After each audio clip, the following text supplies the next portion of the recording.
on, forgive me. Hello, everyone. Welcome. My name is Kit McMahon. I'm the National Co-Convener of WAVE, Women in Adult and Vocational Education, and it is our delight today to be partnering with the incredible team at SAGE, Science in Australia Gender Equity. I'd like to hand over to introduce my colleagues, Janine and Isabel. If you would like just to quickly introduce yourself, Janine, I'll start with you and you can hand to Isabel. Thank you, Kit. Hello, my name is Janine Brederhoeft. I'm the CEO of Science Australia Gender Equity. And with me today, I'll have Isabel. I hand over to her. Hello. Yes, I'm Isabel Kingsley, and I'm with Science in Australia Gender Equity. I do evaluation and research and all kinds of fun stuff. So nice to be here today. Thanks so much. It's really important that before we go on, we just acknowledge that we are all coming from the lands of First Nations people, and I want to pay my respects to the lands of the people of the lands that I'm on today, which is in Ngunnawal country, what has been known for a couple of hundred years more often as Canberra. But I want to pay my respects to elders past, present and emerging, and also pay respects to the First Nations of the lands that you are all coming from today. This was and always will be Aboriginal land. Just like we've done previously, just to make sure that the primary objective for us today, or for facilitators today, is to create a sort of a safe learning environment that we can grow from, be nourished from. There may be time to times content that people find confronting. Please be kind to yourself. You feel free to step away. But most of all, be non-judgmental about yourself and others. Often people come to these webinars with a sense of curiosity and the ability to ask questions. So please do. We just ask you to give yourself the indulgence. I'm the last person, you probably heard me say before, who will, I'm the first person that needs to be instructed to put my mobile phone away, but just invite yourself to be virtually present for this session, which will go between now and 1 o'clock. And if we finish a bit earlier, then I think in this day and age, it's always good to get a gift of time. They've got some new people joining us today. Let's just introduce who WAVE and SAGE are. So WAVE is effectively a national network of professionals, of organisations who come together to advocate for Australia's VET and adult education system to be equitable for all women and girls, embracing the reality of intersectionality as well. And our vision is actually to have an education and training system where all women and girls can participate in that education and training, to fully participate in society, in our economy, through equitable and transformative vocational education and training. And look, we have a set of principles to the way that we work. We draw from the feminist space. We seek to always centre the lived experience in our decision making. We truly believe that education is transformative and speak to that. And always the world is better when we work together in collaboration and partnership, which we're doing today, which is wonderful. And I'd now hand over to Janine to just introduce the amazing and incredible organisation and work of SAGE. Over to you, Janine. Thank you. That are really lovely values and walking the talk today as we speak, aren't you? Very good. Also, hello, Emma from ATSI, because I'm going to start with ATSI. Our SAGE's founding members really are the Australian Academy of Science and the Academy of Technology and Engineering, and ATSI, who's here today. Wonderful. So we're a non-profit organization founded by those two amazing organizations. And our purpose is to advocate for equity and diversity and inclusion in Australian higher education and research sector. We probably are also now looking into how can we promote it more broadly, not only the higher education, Yeah. but we're here today to talk to you Yeah. about is there a possibility how we can actually apply this sort of framework to the broader education sector. We are fostering sort of the, or as it says here, we're fostering excellence and building trust in the sector and strengthening our, I can't really read what it says anymore here because of my thing, strengthening its future through really working with organization to support subscribers to create respectful and productive workplaces. Like we're not only, we are here to remove barriers in workplaces that mean often that women or other people of diverse groups face during the recruitment process or during the other processes at the work. And we are here to remove those barriers and create workplaces where everyone can thrive. We do this at SAGE really by capacity building. We have a great capacity building team where we get the people together, networking and exchanging their challenges and looking for solutions. We have professional development opportunities and webinars. And therefore, yeah, we foster this really embedded change in organizations. And part of that is we provide the award. So once people are on the road on their journey towards change, we help them to change, to embed the strategy. And once they have an action plan and analyze their organization, they will receive a bronze award from us. So we are the only organization in Australia that can provide, can administer the Athena Swan Award. We have around 40 organizations and over 40 organizations from the sector. And it's a pathway program. So it starts with bronze and then it goes silver and gold. And the idea is it's a maturity program. So bronze is sort of setting the framework. Silver is midway check-in, and gold, we hope that then policies and practices have changed and are embedded into really workplaces that work for everyone. Yeah, so next slide. Yeah. What a history. A bit of a history, I think, is always good because we're not the only program that the Australian government supports in the STEM area. So women, the DISA in the Australian government, DISA being the Department of Industry, Resources, Science and Resources, have had multiple programs over the last 10 years to really support mainly women in STEM, but also broader diversity in STEM. And I don't know, I spoke to Kit, and we always love a bit of history, that things don't sort of spruik up anywhere here, but it actually has a continuation, really starting in 2013 and 14 when SAGE got created or founded, but also Women in STEM Australia was founded. And then there's Superstars of STEM, you probably have heard, and that's the Women in STEM videos, and we have the Women in STEM and Entrepreneurship grants since 2017. So all those programs have helped really strengthening representation of women in STEM organizations. We've had the Women in STEM Ambassador program running since 2018. Unfortunately, with the recent announcement, that has come to a close. But some of their work, of course, remains, such as the amazing evaluation portal that Isabel has actually worked on. It will remain, I think, in another country. Fantastic.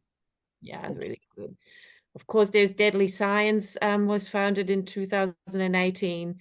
And then in 2019, more Indigenous and Girls in STEM in the Academy, Teachers of STEM, Career Trackers, and the amazing STEM Equity Monitor. If you ever need any data about women and girls in STEM, or even look at what boys' perceptions are, check the STEM Equity Monitor. It's really important data up there. And I think we have some data showing you a bit later as well. Yeah, powerful. Yeah, powerful. Data drives change. In 2022, yeah, we have here that first the Signet Awards, because we also, on the pathway to silver, we give out Signet Awards, like the Baby Swans, that really recognize the outcome and impact from some of those actions, from some of those, how they implemented the actions and what the outcome and impact of these actions was. Since 2022, ATSI is driving a wonderful program to boost women in STEM with scholarships, which have been running since then. And in 2002, we had the pathway to diversity in STEM review, and the announcement recently, just really with the recent budget, was that the Australian government will fund the recommendations from the pathway to STEM with 38.2 million to support a STEM diverse workforce. Now that that report also incorporates some VET institutions and TAFE institutions, so hence we're a bit here today. So we'll see. We're yet to see the announcement of the minister on what this actually includes. It'll be interesting. It's going to be very interesting, and hope that goes soon. I've been waiting. We've been waiting. But also it's 55.6 million for building a women's career program. And I think that's what you're very excited about, Kit. Yeah, we both shared a bit of joy when we saw that language in the measures, didn't we, Sage and Wave? Yeah. I think it was, we talk about that a little bit later too, just for some context too. That ongoing step push for That's change. right. Yeah, so I guess we've come a long way, but we can't stop here, I think is the message. That's why the arrow is still going in that direction. We have to do more. And next slide. Yeah. Should be coming, mate. So I think this is just a bit of more in-depth slide on what or a bit of the things that we're doing at Sage. So we're really the capacity within organizations to take a systemic and data-driven approach to gender equity, diversity, and inclusion. We do that by having networks and by being just here for every organization. We're here for one-on-one support, one-on-one feedback in what can be and how they can embed their programs better, what actions would work for what problems. So we're really here for that sort of, support. But what I feel like is really important for what the feedback that we get, that our organizations really have most learnings from each other. Like they talk to like-minded organizations, they meet, they share, and this is just a most valuable thing, that even though we think in the university sector, particularly universities can be quite competitive.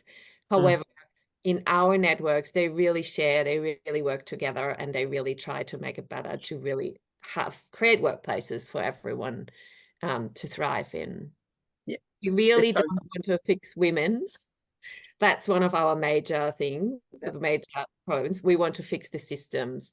We want to look at how processes such as promotion processes tend to, for example, exclude women, because women have different career trajectory, how we can not have a requirement that says you need to have worked 5 years, but change that, because women do tend to look after children and might not have 5 years, but might have the same outputs than their male counterparts. For all our framework, we ask for data and data collection. It's the STEM monitor is really important, but we don't want our organizations to duplicate. So we use a lot of data from the WGA and other data collection, like the Victorian Commission. Yes. So makes sense. We have a strong relationship with them, so that we data collection can be a burden. Great. We provide, as I already mentioned, the Athena Swan Award as an international recognition. We are very strong on the intersectional lens. We're not only women, we are migrant women, maybe. We have children. We have very intersectional traits that everyone comes with. So we really have a focus on that. We do, though, acknowledge that a lot of organizations are starting out on the journey, and we pick them up where they are. We have intersectionality workshops that we provide as services, and we're here also to answer questions. And we have some awesome studies on our website. Have a look at that too. It's good. We'll share the equity platform that you referred to as well afterwards. And just for people in line today or might be watching afterwards, just to confirm, when you use the acronym GEDI, that means gender equity, diversity and inclusion, doesn't it? Yep. Right, that's right. Sorry, Sorry, just want to make sure. That. No, don't be sorry. We live in an acronym soup. We do. All right. So across 2 sessions, Sage and Wave have come together to try to do the following. To increase awareness, what are the policy drivers? Are there gender disparities? Really, again, reconnecting with the evidence base and defining inequality, because consistent understanding of that is a key driver for change, to build that. And that's why working in partnership is vital as well.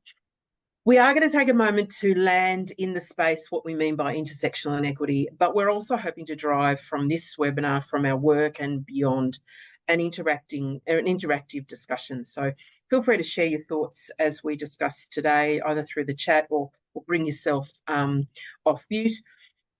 But how does inequality manifest in the lived experience of students in STEM and where they work and learn? And another key, Pat, for this, just drawing upon what Janine said, is what are those systemic barriers? Janine before referred to fixing women. I think one of the things that Sage and Wade both share is the opportunity to advance what we call transformative practice, which is both something that is tactical, practical and strategic, because until we change the systems and structures, we're still going to have the same inequity drivers in our world. So that's the hope. So today's really going to focus in on sort of the context and the policy drivers and the challenges that we face. And the next webinar 2, we'll be focusing on the solutions, what we do to what is in place to address it.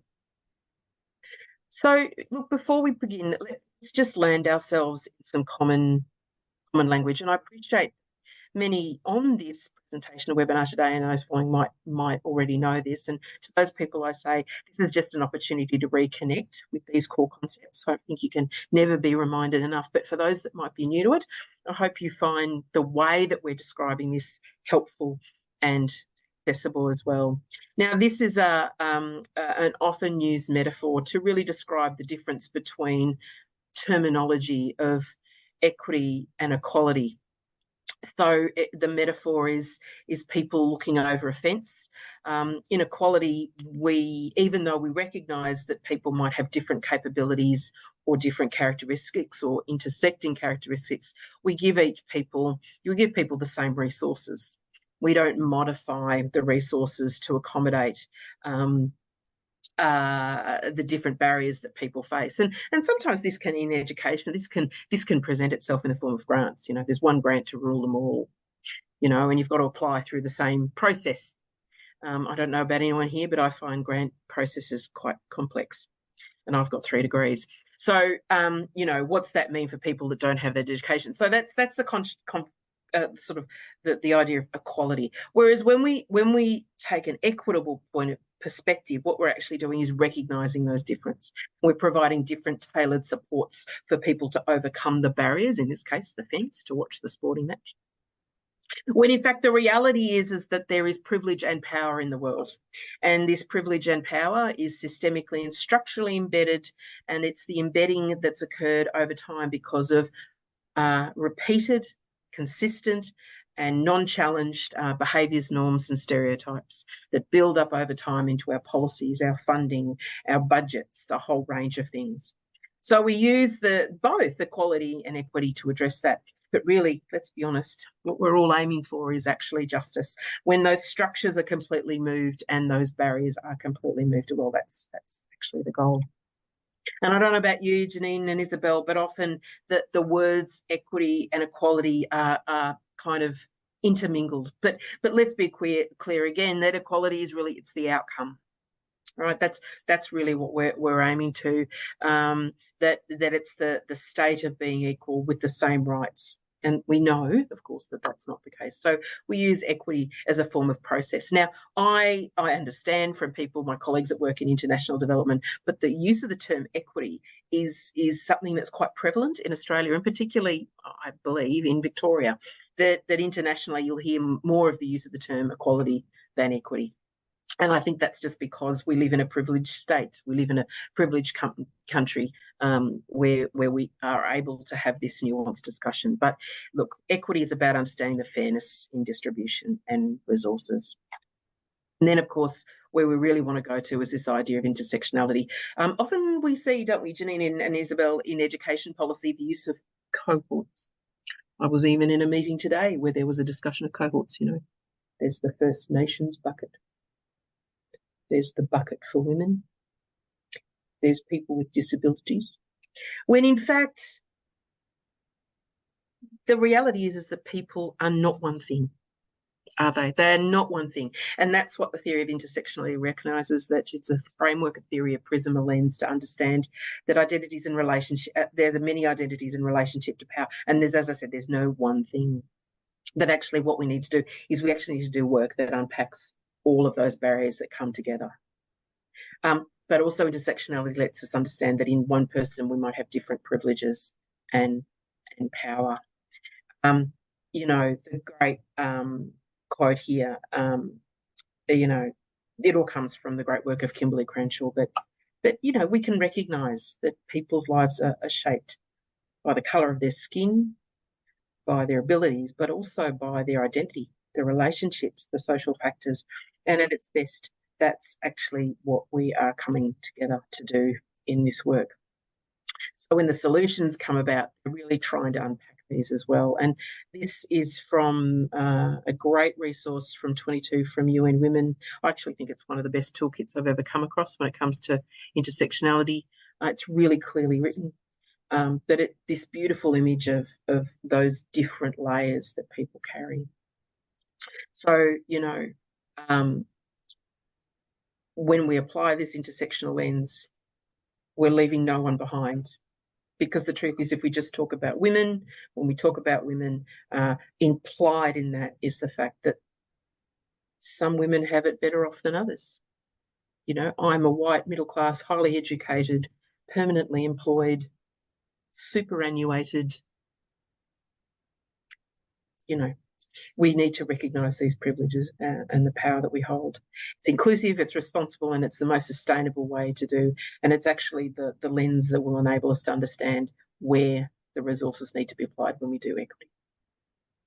So that's just a bit of an overview to land us on the page. And let's turn now to, you know, the policy. Those that were here for the last webinar of WAVE will recognise this. This is just a bit of an overview of, you know, the Australian government puts out a scorecard every year in time for International Women's Day.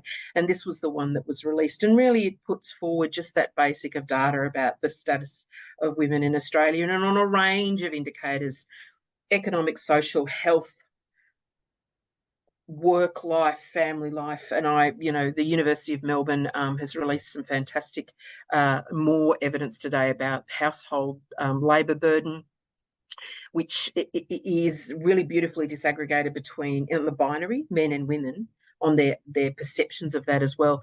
There is disadvantage, significant still disadvantage in Australia on gender. We're progressing it. We are progressing it, but we need to understand that this is the state. And in fact, again, for those that carry additional barriers in our society, not because of them, but because of the society around them, those barriers are more extreme.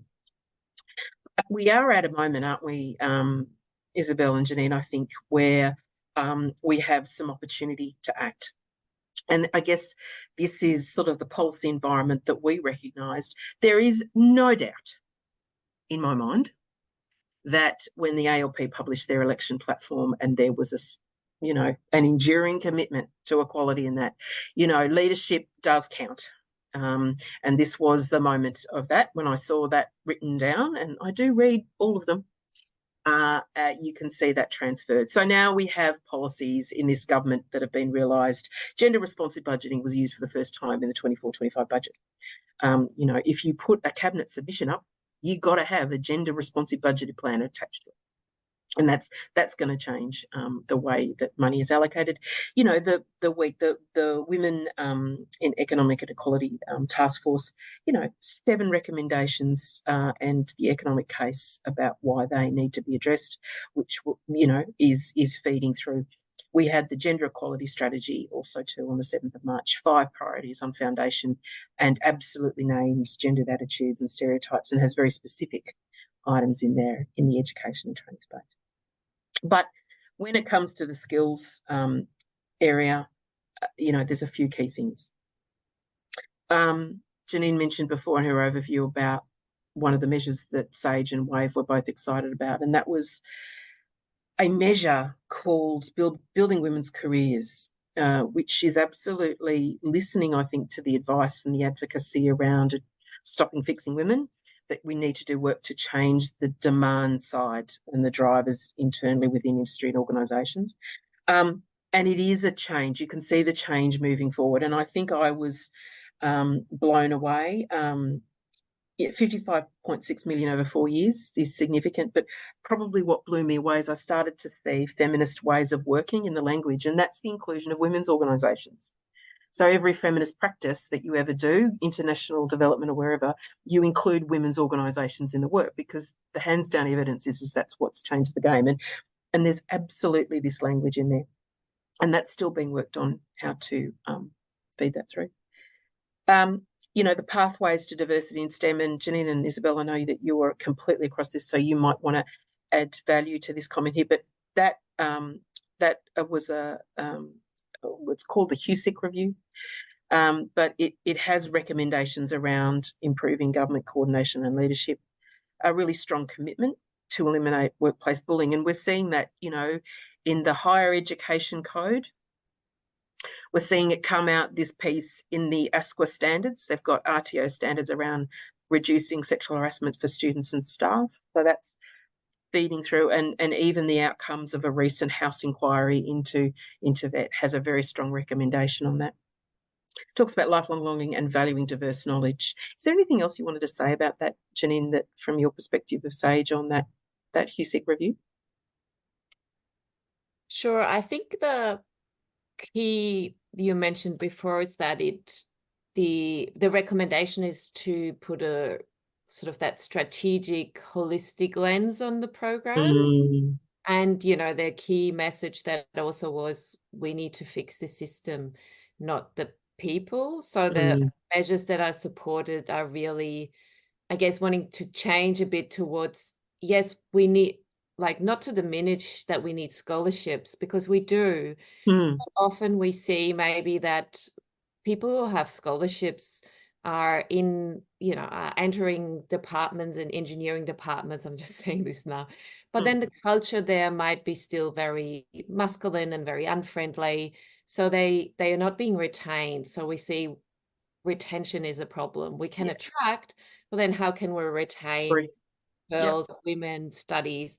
So and I think this is a really great in the pathway to STEM review, diversity review, that it acknowledges that we need to put an emphasis on retaining and therefore changing the system. Yeah, brilliant. Yeah, thank you. Again, just, transformative is both practical to support and the systemic change, the demand. And I referred before to this, higher education skills to prevent gender-based violence in higher education. Look, the code is about accountability for institutions, student accommodation, addressing some of those things that Janine just talked about in higher education environments. They're developing a dedicated unit for oversight and stakeholder feedback. Colleagues, I guess the question here, and I have a slider there, but I don't want us to open that because we've got a few people on the line, so people might want to use the chat. So let's just talk here, not worry about the Slido. But I think the question we just want to pose to the colleagues here is, do you agree that our national system and training system is inequitable? Please feel free to use the chat function. And yes or no, what's telling you this? What is the evidence? We'll go into defining what that evidence is in a bit, but I think SAGE and WAVE, Janine and Isabel would say, yep, it is. We'd say we've got a bit of work to do. And I can see some chats coming up, people writing. What do you think, Isabel and Janine? Would you say, yeah? Oh, yes, in caps. Yeah, definitely, says Nellie. Yeah. And I guess the question then is, what are you seeing then? What's your lived experience? What are you seeing? We've got some data we're going to share, but it's always the lived experience that counts. We're hearing Janine's told then about the retention indicator, isn't it? The retention indicator is numb. Yes. Okay, not designing for intersectionalities. Yeah, and we can see that in the policies, even basic things like the onboarding policies or the recruitment or the who gets the award for what work. Ageism's very covert. And that covert is one of the things that we're worried about at the moment, at least in my lane, if I'm really honest, that the sexism is not as explicit, but it's still prevalent. Yeah. Brilliant. Brilliant. Keep the comments coming. We'll just move on to defining the challenge. Now, I didn't tease this before by having a bit of great data. Do you want to talk us through this is the answer, this is our answer to the question, isn't it? What's the data say? Yes, that you put that together wisely. What's the data say? This is data from the STEM monitor. And yes, you can see, you look from the sort of go from the left to the right and then down. But if we have a look at year 12 STEM enrollments, the purple is girls. So we have there, over 40%. That's pretty good, I think. My daughter thinks that STEM subjects are boring, so I have a lot of work to do, and I try really hard to get her into that. So that's just a side note. But then when we go to university, you can see that it actually drops to under 40%, and also with university completion. So this is what we then look at: how many workers are actually in STEM, or how many women are actually in STEM qualified occupation. And I know this is not really good to see, but this just shows the huge gap that we have over, since decades, and it's about 15% of women work in STEM qualified occupations. Now, a reminder as well, I think STEM qualified occupations are often high paid. They are sort of the gender pay gap in these occupations around 17 or 20%. So these are also jobs that are future-proof. So we will have a lot more jobs in this area, while we say some other jobs might be, reducing. So this is a really if this trajectory continues, that's really sad. Pretty stark, isn't it? Yeah. And if you think about how we develop our apps and how we develop our, I don't know, bridges over train stations, and forget that there needs to be an elevator because, women tend to know that they need an elevator to go up with their pram. And so this is how we create the future. If we don't change the trajectory now that will then create a future that means that people with a disability take a spot at the table, for example, to create and develop those things. Well, it's a bit better with women in the STEM teaching and research workforce. I think it's about 30% in the moment. okay. But what this shows is a bit of a leaking pipeline. So while we can see there are women out there, they're clearly attracted to STEM, 40%, it really, women go out of the fields when it comes to jobs. They don't work. Yeah. And maybe what WAVE can do is now back that up with a bit of data of our own from the VET sector. Yeah. So this is stats from the STEM VET sector, which is in what they call, construction plumbing services. They're often identified as part of the STEM grouping. The red line is the female enrolment. Yeah. So you can see that the pattern there. And just to make sure that we're clear, this is in community services by gender. Now, this is the Victorian data from 20 to 21. If anyone wants to compare it to Australian data, I'm here to tell you it's not much different. And again, the red line is females. So you can see how that's reflected in the VET. But for WAVE, the systemic, and this is the systemic issue, this data here compares the amount of dollars that the government invests in qualification. So this is the amount per hour that the government gives to training institutions for the qualifications compared to the amount of females enrolled. And what this says is that we even invest our capital in a gendered way. So we pay male-dominated skill pathways, we pay the education providers more than we do for those skill pathways that are feminised. And I think that's gendered, because any complex equivalence that says it's more expensive to train a plumber than a childcare worker, I think needs a good conversation. The other thing that we know is that education, the experience of education, is gendered. And there's some great evidence around that, that there's vertical and horizontal segregation. The evidence also is that if you work and learn in skills policy environments where the skill is highly specified, and in VET that's called competency-based training, then it actually leads to more gendered outcomes. And sometimes in VET we often get, but there's more women in higher education. One of the arguments of that is because women do better in those environments where those skills are not specified, but then you've got the gendered nature of the higher education environment as well. Janine talked before the absence of intersectional experience, what that leads to. And actually, if you go, I'm going to skip through this, but if you go further into the evidence, there is actual, pathways that show that if you do VET in high school, it actually leads to higher gendered outcomes in further learning. Yeah. And also, this is not about just the impact on women, but there's an impact on men. If you have highly gendered segregated learning environments or learning pathways, it actually results in limitations to the men that are in those pathways. They tend to get more redundant or lose their jobs if the market goes down, right? So this notion that the systems perpetuate segregation and gendered learning actually has risk in it. Again, this is another question.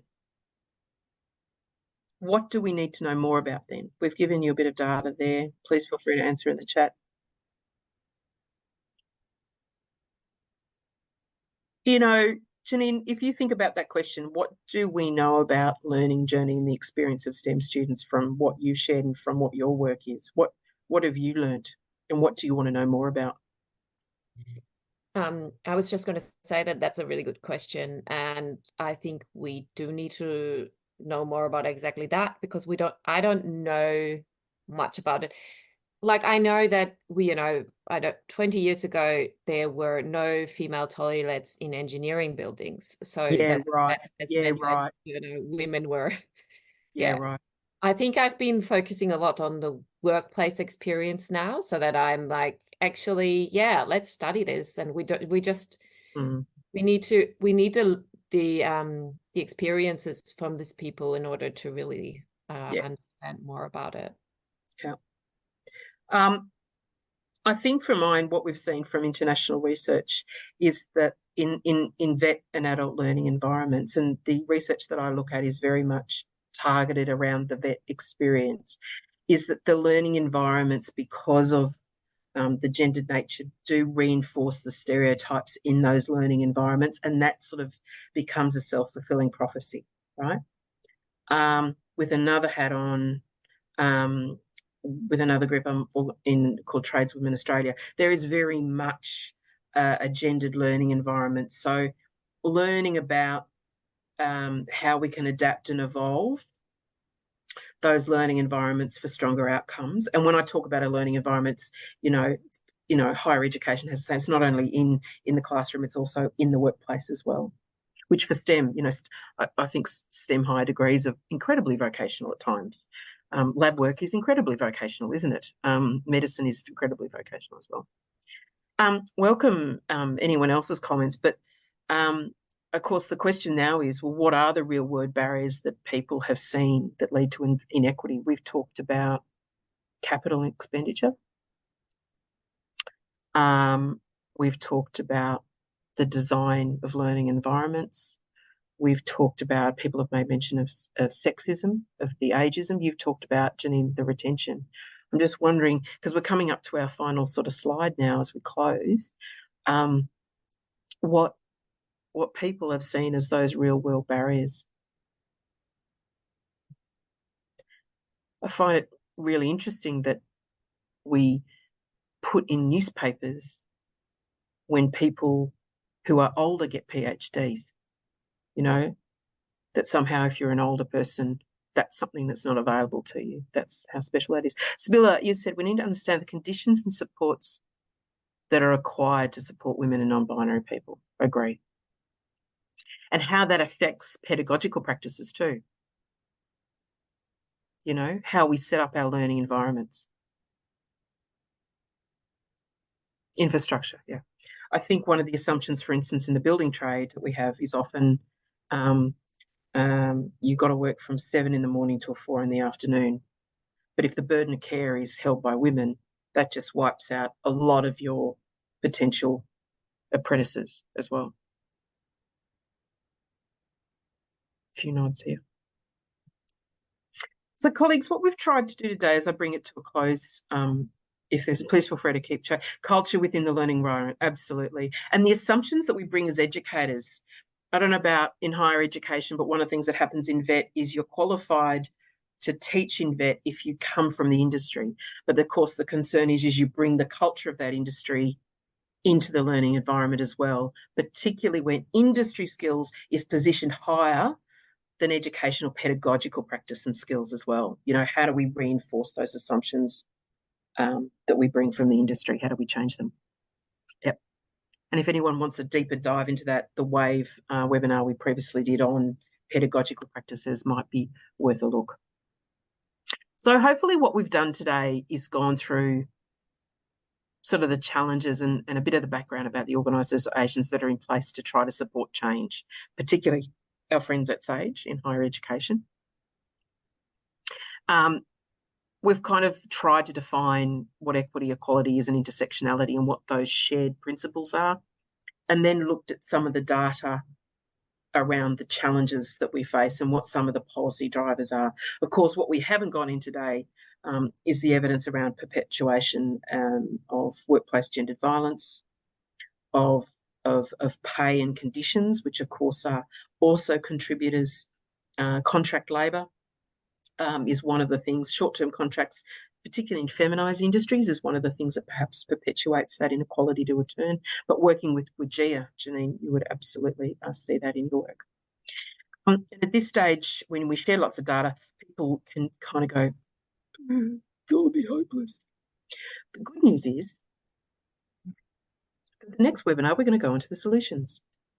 Because we are in a solutions game, aren't we? It's all, we can look at the data, but then we've got to get our action pants on and go for it. So delighted that the next webinar, that'll be on the 10th of July. Isabel Kingsley will be coming to the table more to talk about, well, what are those advocacy strategies that we need to do? How do we create the inclusive environments and how do we support those practical needs? So a bit more of a solution to that. And I'm really delighted that we're going to be able to share and talk about this brilliant framework that Sage has got. Now, frameworks are really important because they give guidance to organisations, and they're really important because, I don't know about you, but I often assume that people think like I do, and they don't. So having pathways to help people that don't know about gender inequity to know what the pathway to go through is really important, and Sage has got a great one that's tailored as well. So we'll talk to that as well and how you use these frameworks as well. Very good point. Very good point. Yeah. I keep getting stumped up. What, you don't know how to do that? I know how to do that. Why don't you know that? Colleagues, oh, okay. Yes, Sibylla, we will absolutely share the recording. And in fact, we're finding that people are watching the recordings. They register and then they watch the recordings afterwards. So yeah, absolutely. Yeah, for sure. But colleagues, that brings to an end our webinar. Look, thank you for spending a lunch hour with us. Janine and Isabel, it's been wonderful to work with you, get to know you, get to know the amazing things that you do. introduce you to our WAVE colleagues as well. Thank you so much. Thank you everyone for being here today. Keep the conversation going. Look forward to seeing you at the next one, or if not, online. But look after yourself, stay warm, take vitamin C, sleep, rug up, and I will finish my homily about wellbeing. Have a good day, everyone. Thank you. Thank you. Thanks, Well, everyone. bye-bye. Thanks, everyone.